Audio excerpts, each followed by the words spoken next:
Now to Congress, and the race for North Carolina's open U.S. Senate seat. Today, Democrat Roy Cooper made a campaign stop in Wilson where he focused on the increased costs of living.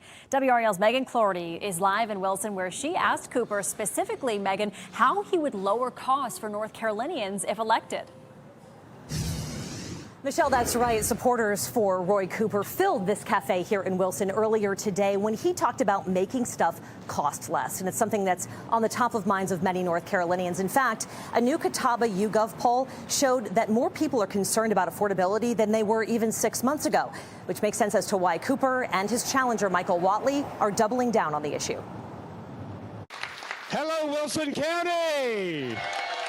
At Democrat Roy Cooper's latest campaign stop in the race for U.S. Senate, he focused on the rising costs North Carolinians are facing and the added challenge for military families as the war in Iran continues. Not only is there a concern about the spouse that may be overseas and concern for the safety, which is part of being in the military, but now, because of that war and because of the lack of strategy, prices have gone up, gas has gone up, diesel has gone up. When we talk about things costing less, how specifically, as a senator for North Carolina, could you have control over that, especially if it's a Republican-led Senate?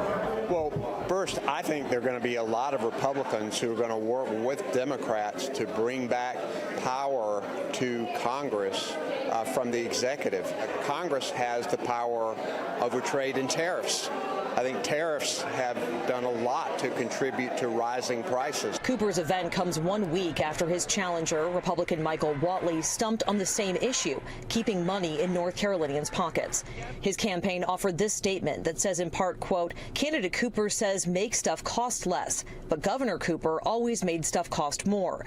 Governor Cooper voted for tax hikes as a legislator and vetoed tax relief for working families as governor. Michael Whatley is fighting for working families to make more and keep more of their money. Now, a new poll from Public Policy Polling shows that Whatley is gaining on the former governor, showing that he's only ahead by 4 points. And that was other polls. This came weeks after other polls showed that Cooper was ahead by double digits. So it'll be an interesting race to continue to watch as we get up to November. Reporting live in Wilson, Megan Cloherty, WRAL News.